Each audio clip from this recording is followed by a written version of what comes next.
Good afternoon, everyone. My name is Sarah Metz. I'm the reference librarian here at the Atascocita Center. So thank you for coming today to the next lecture in our series of mini talks on fierce women. This event is for Women's History Month. Our theme this year is Rebels and Adventurers. So this week we're going to be talking about Jeanne, who was the first woman to circumnavigate the globe. So here we have an image of Jeanne from when she navigated the globe. So Jeanne was born on July 27th, 1740, in Autun, France, which is in the Loire Valley area. Her family grew up relatively poor. Her father was known as a day laborer who worked for local farms. But one thing that Jeanne had was that she grew up learning about all of the sort of herb lore of the area that she lived in. So she knew a lot about plants and how you could use them to help people with medical conditions and various physical complaints. And she was really well known in the area, even as a young woman, for that skill. So what happened when she was a young woman is a man named Philibert Commerson came to live in her area. And he was a noted natural scientist. He was very interested in botany, medicine, biology, nature. And so he had moved to that area of France to study the local plants. So because of Jeanne's interest, she ended up becoming his housekeeper and also helping him with his botanical studies. So in 1762, Commerson's wife died. And at that point, he and Jeanne began a sort of romantic relationship and eventually moved to Paris together, where we know that they had at least one child who they gave up for adoption because they were not married. But they stayed together and continued to work together on botany. So here is a picture of Philibert Commerson. So he was well known in France for his studies of natural history and science.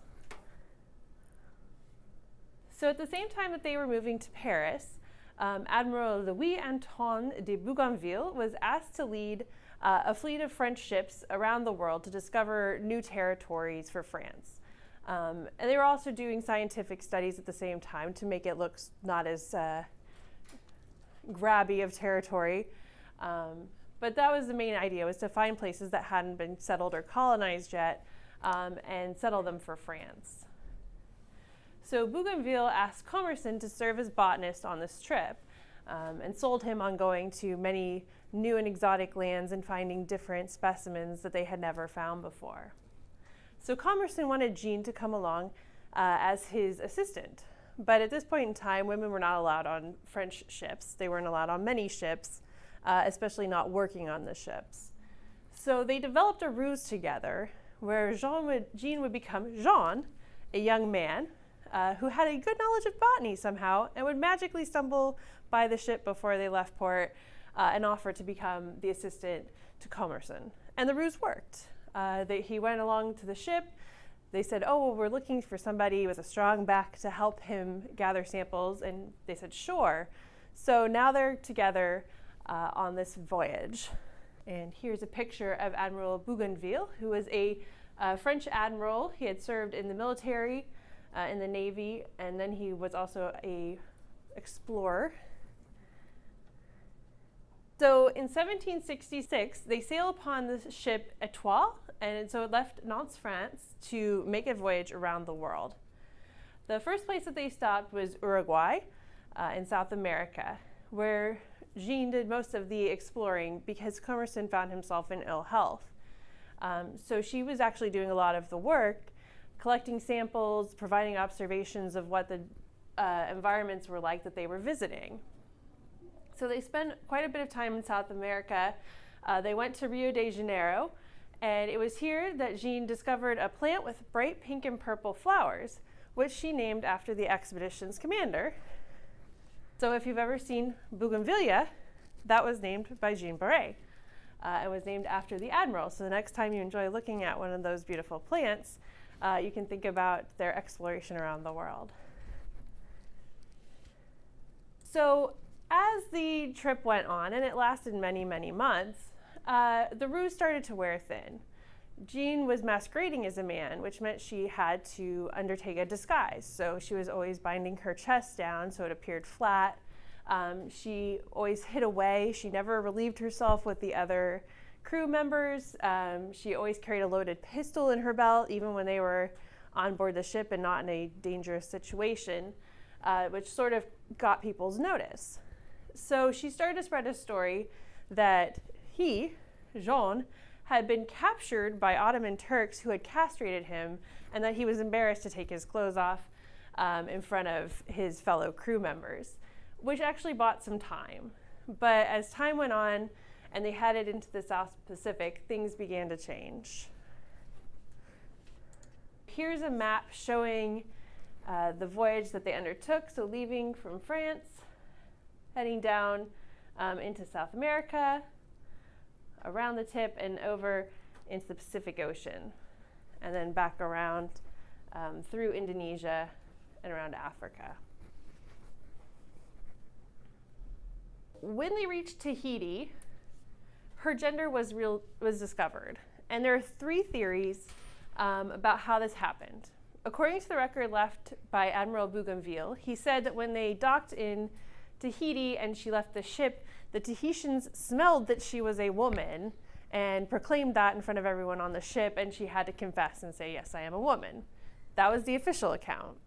Another story that went around was that a Tahitian native named Aotearoa visited the ship and called her the Polynesian word for basically transvestite or cross-dresser, saying, "Oh, this is a woman wearing man's clothes," and everyone's like, "What?" We're shocked. The final theory, which is postulated by biographer Glynis Ridley, is that people were already suspicious that she was a woman, and that at some point in Tahiti she was left unprotected on the ship, because the assumption is that most of the officers on the ship already knew that she was a woman, and that they had been protecting her, and that when she was left unprotected by them, the crew members accosted her and stripped her clothes off and gang raped her, which is an unfortunate story. We don't have any direct evidence. However, we do know that 9 months after their stop in Tahiti, she gave birth to a child. So something definitely happened at some point on the voyage. But that was the point at which it became known that she was actually a woman. And this is a fun illustration I found on a Tahitian website showing the Tahitians spotting that she's a woman.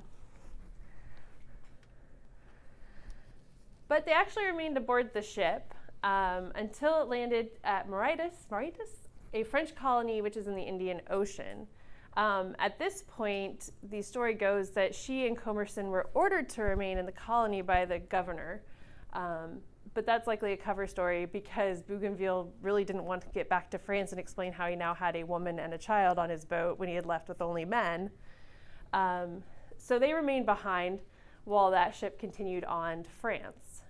They actually stayed there for several years until Commerson passed away in 1773. And she actually did stay with him his entire life and nursed him throughout his illnesses. And that's a picture of the island there. And we do know that they were considered to be caretakers of a botanical garden that the French governor had set up to show off the various different plants that existed on the island. So in 1774, Jeanne met and married a French soldier on the island named Jean Dubernay.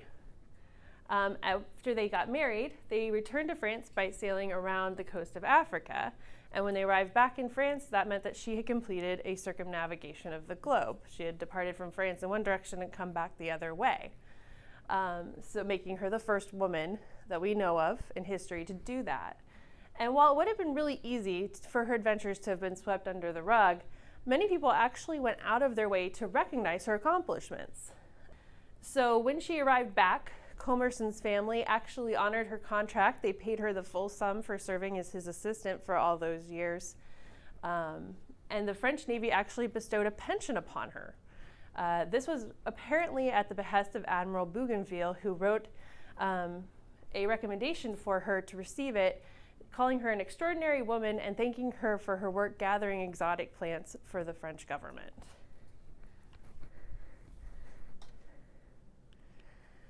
So one of the fellow voyagers with Jeanne on this trip was the Prince of Nassau-Siegen. They have a great story, if you ever read about it, about how he arrived in Brazil and got off the ship in a pair of heeled shoes and a giant full court wig, and sort of traumatized all of the local people who were vastly confused as to what he was wearing. But he wrote a memoir of the voyage, and he actually wrote of her, "I want to give her all the credit for her bravery, a far cry from the gentle pastimes afforded her sex.